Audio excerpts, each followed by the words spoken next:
Okay, let's try to put this into context because all you saw was the raw anger. First of all, everything that you're seeing of me, this is all from the moment this started with my wife dying. This is all kind of how I am normally anyway. Okay, I know some of you are like, "Oh my God, you're going through such grief, whatever." Yes, it's more intense. I've been through this before. I get these feelings anyway because of other people previously, not always dying. In fact, the most intense that I had previously was not one of the deaths, but and there are some differences. There's yeah.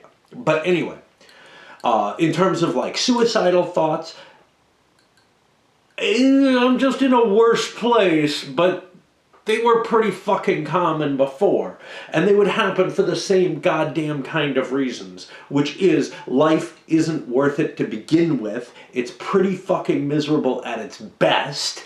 And then, what the hell happens? Well, it steps all over you for no goddamn reason that you can see. It's like it's designed not to work for me.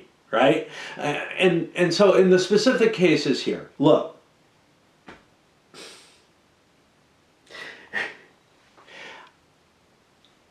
I do not give out a phone number whenever possible. So I'm contacting a repair person or whatever. I'm contacting the bank. Yeah, I don't have a phone, is what I tell them. Or I don't know my number, is what I told the repair person. I was like, wow, I don't know, I can't find it. But that's actually very useful because if they had my phone number, they would try calling it and I probably wouldn't be able to answer it. I wouldn't be able to answer it in time. I would not be able to cope with it, whatever. I am not able to deal with incoming phone calls for the most part. That's the block right there. So then I asked them to contact me by email. Now, the dryer repair person seemed fine with this. Better than most places, and I had some really high expectations. I have not gotten any email back from them. Now, of course, here's the answer that reasonable people say, well, give them another call. Try to contact them again, whatever. Yeah, that's really hard for me. That's really hard.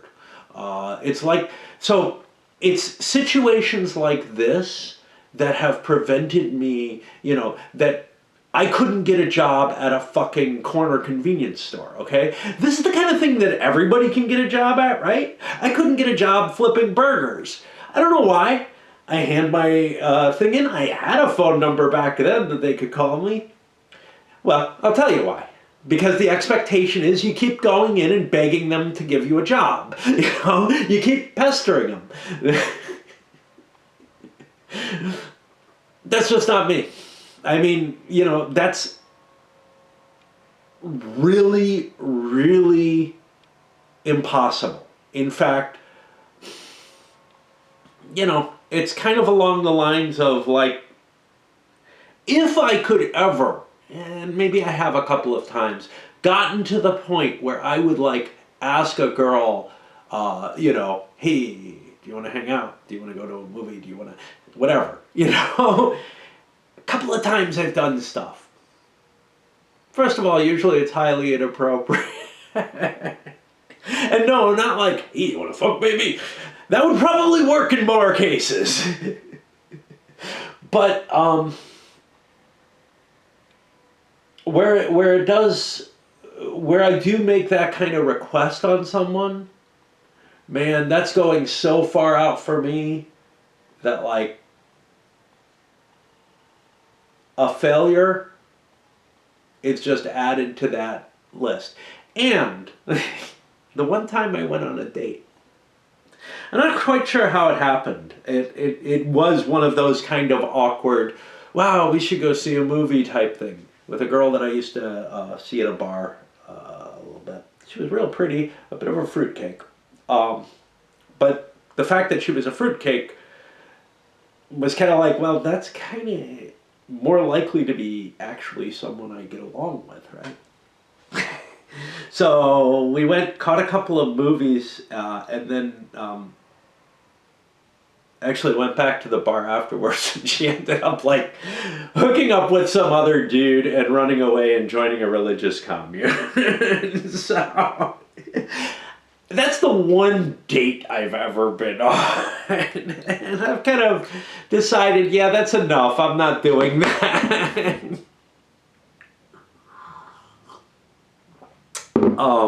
Especially since I lost my pith helmet and my baseball cap with signatures on it that I was wearing because it was a very snowy New Year's Eve.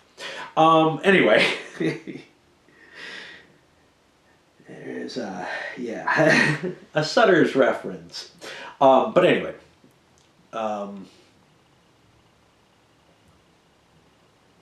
this is the thing. Wow, somebody's up on my roof doing something. I'm guessing it's a Stellar's Jag. And not the cleaner that I didn't hire. Yep, I see a tail. Somebody's in my gutter pulling crap out of it.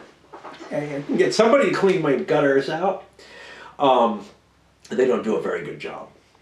But they do get the salamanders, I think. Boy, was that a shock when I found one. I don't think I heard it, at least.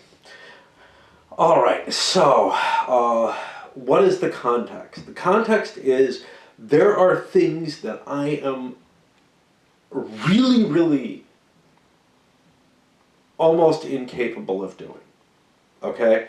And they are things that bake into the shit that I need to get done.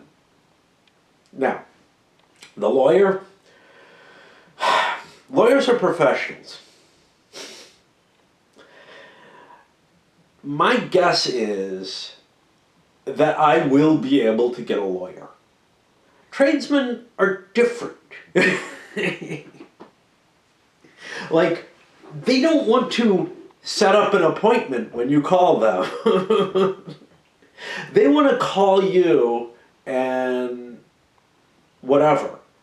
I've been able to set up appointments some of the times. I thought I was going to be able to set up an appointment with the dryer guy the way things were going. And then he gives me this, well, my best guess is it'll be on Friday. And I'm like, well, if it's on Friday, can we push it to the next week? And so I don't even know. They may end up emailing me on Friday with, hey, we got somebody in your town, or something. I don't know, I got no idea. Or just as likely, maybe more likely, all the people who actually are going to take the calls in my town are like, yeah, I don't want to deal with this guy. He doesn't have a phone number. I mean, that's what happened when I had an electrician who was really, really nice during a big snowstorm a couple years ago. He came out and checked my house. While I was in the hotel, I was able to make a phone call to him and didn't have an incoming phone or whatever. Or maybe I did. My wife was in the room with me, so she could have answered it. Yeah, I don't have one of them anymore, so I can't even be like, hey, can you handle the incoming call and set the appointment? But she couldn't. I mean, that would have been not good. But here was a case where he agreed to stop by and look at the house. And he was able to tell me, well, it's not compromised. And in fact, your lights are on. So I think your power's on. And so we headed back after that. But he also said, look, I can't take care of it right now, but feel free to call and set up, And I really wanted to give him my business because he went out of his way for no money, checked my house, and saw the situation. So I wanted to get this repaired. Basically, No response. I had his email. In fact, we were dealing by email after the initial phone call. I had his email. I emailed him about that. No response, not even a call me or anything like that.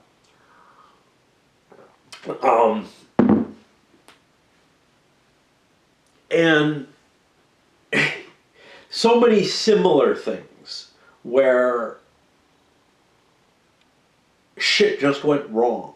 I mean, one of the worst ones was with the screens for my windows. When I moved into the house, I charged myself up to do things, right? I actually think I was taking incoming calls. I'm not sure. I had a different phone then, one that was easier to deal with. And I only have phones through work, so, you know, and they're going to take mine away soon, which is one of the issues. But I contacted the guy. I contacted the company. I told them, look, I need screens and I want somebody to come by, you know, to look at my windows because I need to get some windows replaced. This is a big amount of money, you know? I mean, screens is nothing. The windows is a significant investment that I would think they would want, you know, that sale. And we'll get further on that. But anyway, the screen guy does show up. He measures everything. He gives me an estimate. He tells me to call them at the office to set up an appointment or something like that when the work will actually get done. And I'm kind of like, well, yeah, you can do it whenever, but okay. So I do call them when that whenever doesn't seem to really work. And I try to set up the appointment, and I don't know how the hell, but it just doesn't get moved.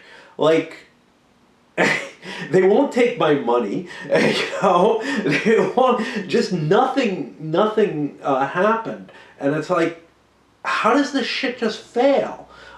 With the windows, yeah, I tried to talk to him and they just never sent out a window guy, which I guess is fine, but, you know, I had stuff I wanted to get repaired. I ran into a guy who was trying to sell window replacement on the street, and when I wouldn't give him a phone number, this was later on, a year or two later, you know, I mean, he's doing hard sell and everything. Yeah, no, we can't do it without a phone number. I'm like, okay, you know, whatever. But yeah, this is, there's a serious, and when failure is far more often the result than success. I mean, you know the adage, insanity is doing the same thing and expecting different results. Well, me trying to contact and get things done, the results that I have learned through experiential evidence is that they don't happen. That what does maybe happen is what I alluded to earlier in another video, which is that when things are right, they just fucking happen. You don't have to make an effort. You don't have to work towards them.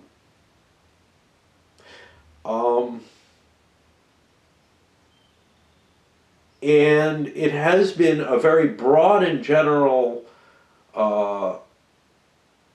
line through my life that what I do work towards doesn't happen, and what just comes to me does. Now, that doesn't mean there's no effort in what comes to me, right? So, like, but let's take the example of jobs, which, you know, I was really shitty as a prospect when I got, you know, when I was in college and after that.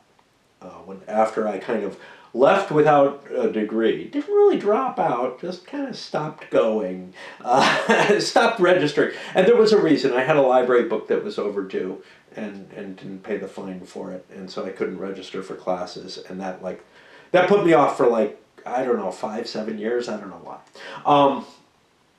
But anyway, And then I ended up paying for the book. It was cheaper because it was cheaper than the fine.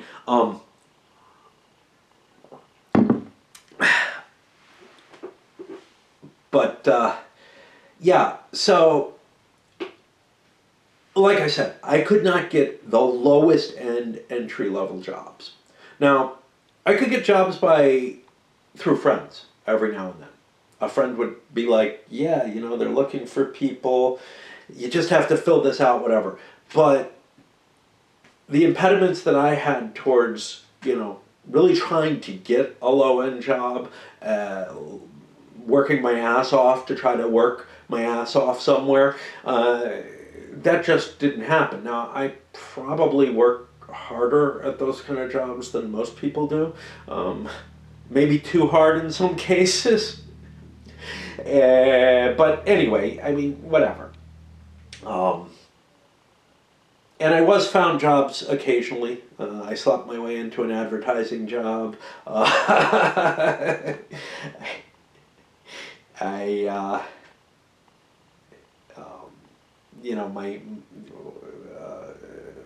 my first wife, and we weren't married yet at the time, found me a job doing maintenance work. I slipped into modeling jobs through other people who were doing modeling, stuff like that. The acting was the one thing that I tried for real hard because I knew that was hard, I mean, look, it's worth working your ass off for certain kinds of things, but it doesn't make a lot of sense to be working your ass off to try to get a job flipping burgers. I mean,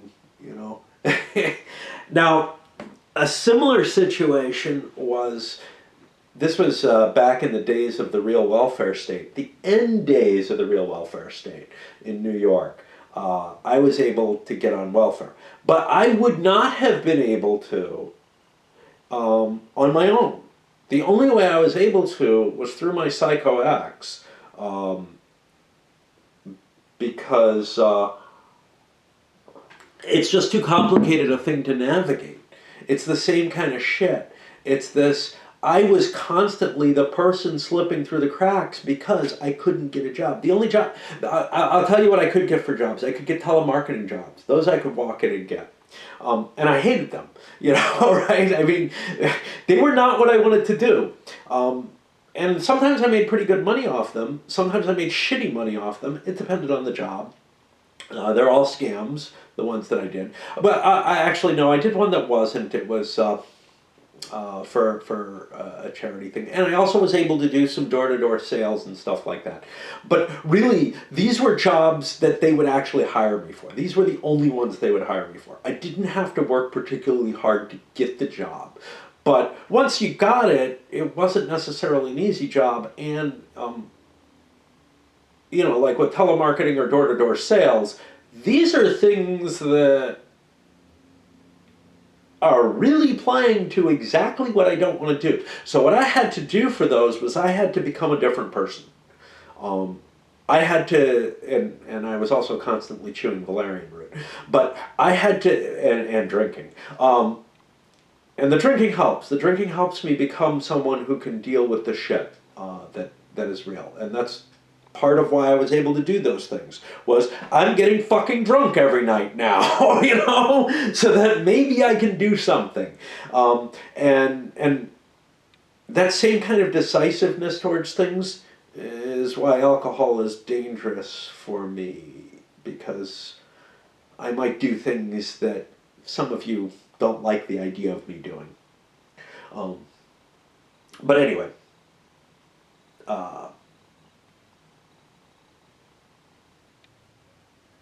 the only way that I could get through these was through chemical alteration and through putting on a different persona, a persona who was bitter and cold and liked scamming people and shit like that, I mean, I liked being evil during that time period. I had to put that on. I had to put on the fucking got a little old lady to give me $300 today kind of attitude, because that was what our society demanded of me. They wouldn't let me do honest work like stocking shelves or flipping burgers. No.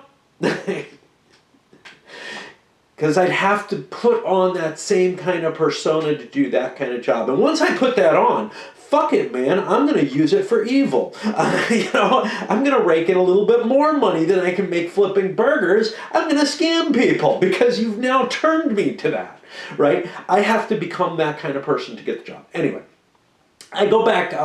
I go back to school. I get a degree. That doesn't fucking help. It's a philosophy degree, right? With an emphasis in theater and computers. But yeah, I mean, I don't have the piece of paper that says I can get a computer job, right? Well, all right. After my wife leaves me, or kicks me out, to be more precise, I go and I work my ass off and live in hell with my father, sleeping on the floor, which is no big deal. That's what I do anyway, but having to swap rooms because he's got a one-bedroom apartment. And completing basically a 4-year computer science major in 2 years. But I have all the, I already have a degree, so I don't have to get a lot of the stuff. Like, I have enough credits, whatever. 2 years plus a summer semester, where I cleaned up a couple of things that were weird little special requirements that weren't really part of the degree, but it would be hard to fit in with the degree work. I mean, I busted my ass. Did really, really well. I mean, and one of the top couple people across the board, and in almost every class, and in mathematics as well.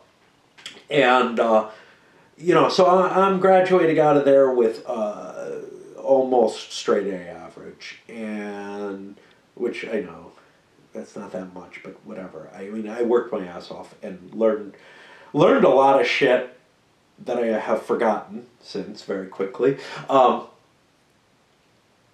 Did some really cool programming, and I come out and I think, all right. Well, I did well enough that I could get into grad school, so I applied to some grad schools. But I was also thinking, school was not doing it for me. It wasn't the magical experience I wanted out of it. And let's just see if I can get work, because honestly, if I can get work, maybe that's better than trying to... Because my goal was to go for a PhD and become, tenured professor and this, that, and the other, because that's a great life. Well, it's a life that's kind of disappearing. So I applied to a lot of places, and I did not get much of a nibble. I had a couple of interviews, and I had only one in-person interview that came through. And I mean, the starting wages weren't all that impressive. They were okay. They were way better than I was able to make before. And when a grad school accepted me, and no work was accepting me, and most of them were just, taking a hard pass in terms of not even contacting me again. And yeah, I had a phone. I got like 3 contact calls, maybe 2. One I remember was from a place in Boston, and I talked to them on the phone, and I didn't feel like things were too negative there, but they didn't contact back, whatever, so maybe they found someone local who was, at least as good, whatever. And the census, and I went down to the census, and I was really doing, they flew me down and everything for a couple days, and had me interview and everything. Well, me interacting with people, I put that mask on, I was good, I was everything for about half a day, but then I had dealt with people for about half a day, and I started to become slightly more and more unhinged seeming, I think. And I don't know, I don't know what happened, but the fact that they invested so much to fly me down there made me think that they were actually interested and that I was really in the running, and they didn't pick me, so whatever. And this was for programming, not. Part of it was that I had worked on the census before, so like on the real census, and I don't think they got many people, and they probably looked at that as someone who actually wanted to do this. Whatever. that was kind of a cool job actually. I didn't mind as much going door. Well, I didn't have to go door to door for the first job I was hired for there, and when I did have to, I did mind it, but only because I was only given door to door stuff that had failed on the first several passes, and they didn't allow us to like handle it in other ways, more quick ways. Well, other offices did. Anyway, so I went to grad school and was having trouble finding a job from there too. I managed to get one. They didn't fucking pay me. Working for some startup. They just didn't pay anyone apparently. And so I stopped working when, after a certain amount of time without a paycheck. Not very long. And yeah. And then, and that was actually locally. I went to a couple of game places, but honestly, I would have been working for shit money, comparatively. And here I am with a master's degree, looking for work here. The only thing I could get was teaching jobs through the school, as kind of an adjunct, type of situation. And, I mean, maybe I could have survived just with the schools that were in Eugene itself. But most people who do adjunct work have to go broader out. I would have had to get a car, and it's not a good life. I mean, it's really a shitty, for the amount of education you have, it's really a shitty choice of lifestyle. But it might have been all I had, right? But then I basically got 2 job offers,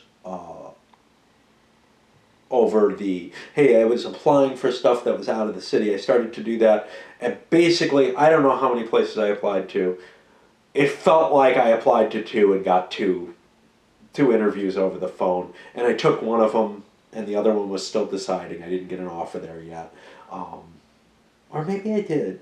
Because I know I was trying to decide between Milwaukee and Phoenix, and I decided yeah, I think I got an offer from both, and they were approximately equal. They were better pay than I expected. Like, I think we were looking at 45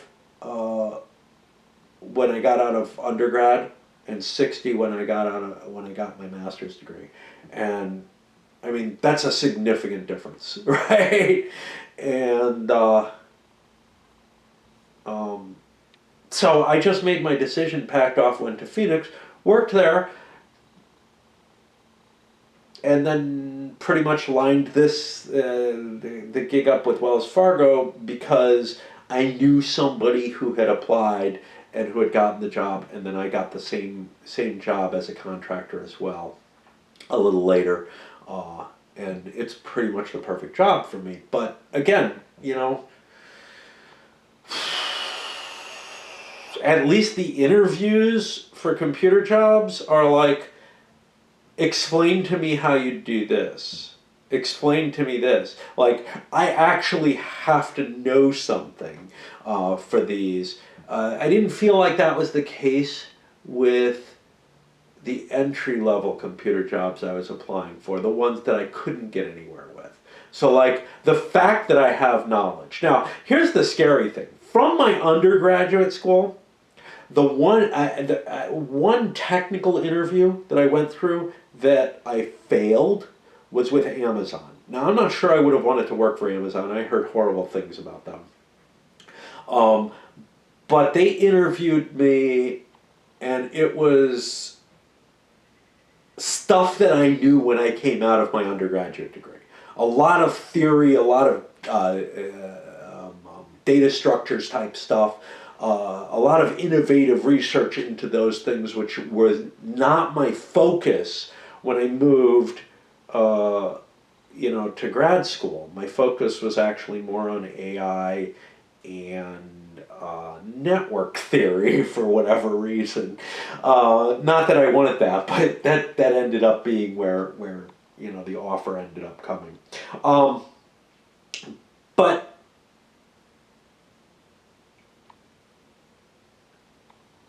in graph theory, which nobody actually wants. But things like complexity theory and stuff like that all figured into this interview, and I'm like, Jesus, man, you would have had me as an undergrad, and I can get back up there, but you're asking me questions that have nothing to do with the job that I'm doing right now. So why would you expect I just know this stuff? I mean, sure, I saw that that's what you're interviewing on, but it's new. It's basically relearning that stuff for me, and it's stuff I know that I can relearn, but it's not off the top of my head, which is what I expect. When I interviewed for this job, it was all off the top of my head. It was all shit I knew. I didn't have to study anything, right? Because I was working in application security. But what they were asking me for at the Amazon is like, not, have you ever worked in this stuff or anything? It's got nothing to do with that. It was all textbook shit. And it was like, this is a ridiculous interview. And of course, they're like, well, you really should have studied for it. Like, I'm sorry, I thought you would be interviewing me based on my knowledge, not, what I studied this last week. Anyway. So, yeah, the point is, there are things, if I'm comfortable with something, if I know I can do something, that's fine. But I will never leave my job, because the thought of, trying to find new work is just too scary. It's just a matter of, I don't know. But, yeah, there's big changes that I made in my life. Things like buying a house. Well, there's a realtor there. You call the realtor. They have a real interest in getting you to a house. They work pretty hard for it. My first one worked her ass off for me. And they make sure that you navigate all this stuff. You don't pay them. When I sold, sure, I'm paying them, but I'm paying them out of money I'm just getting. That's not, it's sort of a weird thing. So it doesn't feel negative in any sense working with a realtor at all. When I got this place, the realtor helped me with all the technical aspects of, what I need to sign, handled all the negotiations and everything, but didn't have to find me a house, which made it a lot easier. I mean, basically, I walked in, looked at it while I think she was the one showing it, actually. And I'm like, is it like, and she offered to represent me, and I'm like, is that a conflict of interest? And she's like, no, we're in the same firm, but the person selling it is someone else. And I'm like, okay. And I felt comfortable with how she represented me. I didn't feel terribly comfortable with the support that was given afterwards, which is, I emailed her asking for, she made a big deal about yes, and this is, not, I'm not just selling you the house, we're here for you. And part of that is, there's two parts to that. Realtors probably get some kickback from who they recommend in terms of workmen and such not. But they also, I'm assuming, or maybe get some reduced rates on some stuff when they're working on selling a house or something. Something is going on there that has them in good contact with that. But it's a good relationship for them to have. But also, they want to establish this relationship for when you sell your house, that you go back to the same realtor. Well, mine didn't respond to my email asking for, suggestions for whatever it was I needed. I don't remember. A carpenter was this case.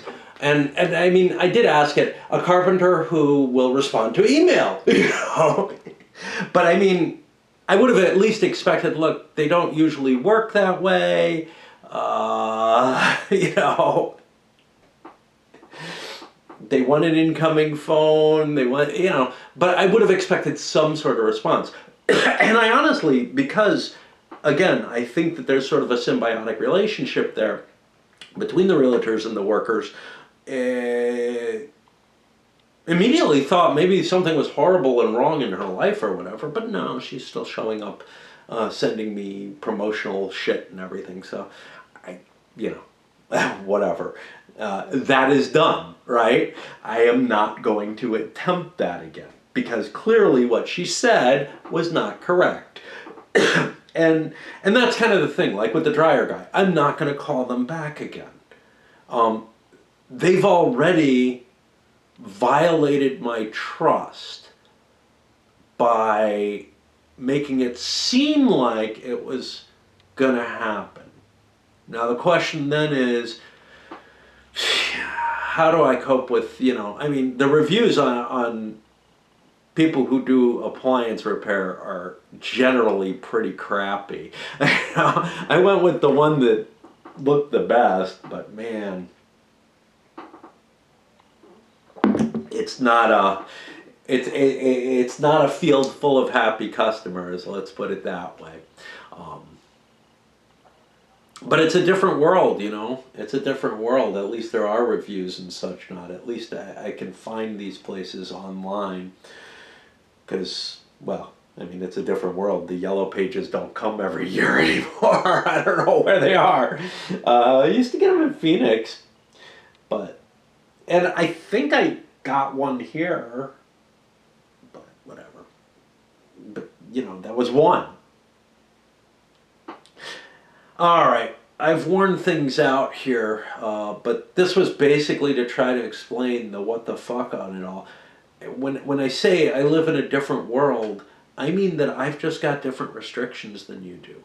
Socially, interactionally, I can't do the shit that you guys can do. And that kind of includes, so I mean, people suggest go find a personal device assistant or something like that, or the thing I looked up, which was maintenance concierge. Those are so fucking alien to me. Like, I've seen plumbers, right? I've called a plumber and had one come once upon a time. I know that they exist. I know that how they work and everything. Whereas there's a lot of distrust on my end for anything. And so it's a really much larger barrier for me to go for something that, like, I just don't even know what the relationship's going to be like. And I know people say, well, you know, if they don't work for you, they're not working. Yeah, but the amount of me that I have to destroy to reach out and try to get the help that I need is so much. Oh, here was one. Here's the one. So now I've talked about this before. So people are saying, oh, you need to go get help. You know, go contact someone to talk to. Yeah, I tried that. Same fucking shit, right? I tried contacting the suicide survivors local group. Now, I didn't have a lot of hope there that I would find anything useful, but, you know, I mean, the main thing I hoped for was to find a single person in that group that was maybe interesting to talk to or something with the shared experience side of things. The recent Raw experience. Well, I looked at their site, I emailed them, I get back something, you know, well, we're doing a live meeting on I'd get it back the day of the meeting or the day before on this. Give us your phone number, which they asked for in the field, and I wrote that I didn't have one. Give us your phone number, and we'll tell you where it is, or something like that. And I'm like, well, no, I don't have a phone number. You can get me via email. They have not reached out again. I mean, look. Even we're here to help you with these kind of things, people, are not available to me, right? Not that I believe that they can help me, but yeah, this is a world designed around people with their little fucking objects next to their ear all the time, or in front of them scrolling through it, that they carry with them all the time.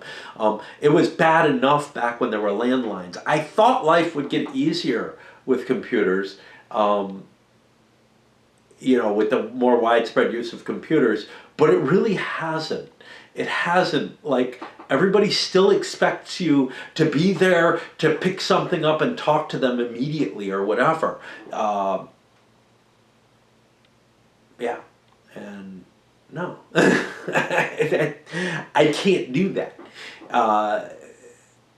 Every time the phone rings, I have a panic attack, essentially, right? And it's always nothing. It's always dead air, or your car registration may be in doubt, or something like that. I have never gotten a call that I didn't set an appointment up for on my phone that had anything to do with me. Like, people at work and everything, they know not to call me. I'm on the computer or I'm not, All right. Anyway.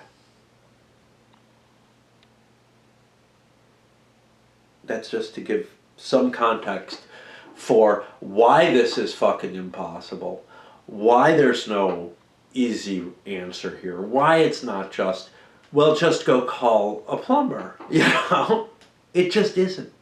It just isn't.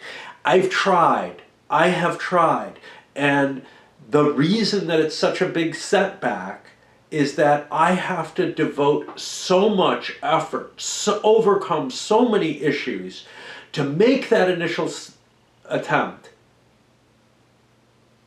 And right now, the success rate is probably around 10% at best. And we add these new ones and it's getting worse. I haven't made that many, It's been like 10 or 20 things total since I moved in here, but it really has been very, very, very hard. And my hope is that, again, and I don't trust these things either, right? Like, I got a hold of a carpenter a couple years ago, or no, last year, I think, I don't know. And he said he'd get back to me during the winter or something like that, and he never emailed back. And again, it's I'm supposed to, I guess, keep pestering them, but it's like, you tell me you're going to do something and you don't, and I'm supposed to trust you that you can do the work? I mean,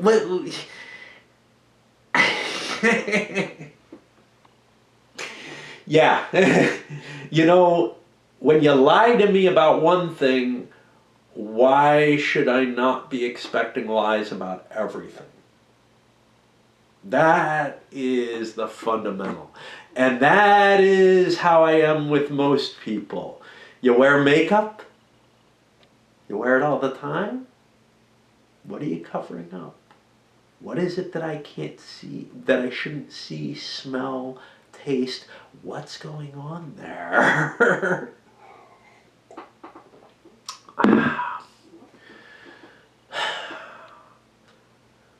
Yeah. There's a lot of shit like that. That it's like, but in this case, it's how can I trust you to deal with my stuff when I can't even trust you to keep your agreements that were made. And, I mean, again, that's with the phone and with actual workmen that I reached out to contact to.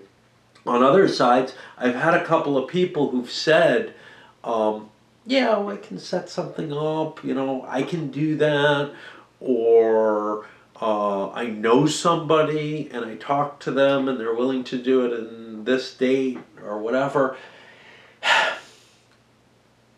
And it's like, do I just hold off? Do I just wait and hope that things work out? That's what I did with the guy, who said he'd email me after the winter or over the winter or whatever. That's what I do. Actually, it wasn't even an email. I don't think it was via Angie's List or something. I don't know. I don't even know if he ever actually emailed me. I can't find it in the box, but whatever. So I have no idea. But things just things stop working. Patterns,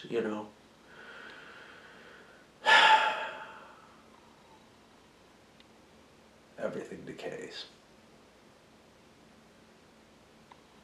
Everything gets worse. So let's live on for the happy future.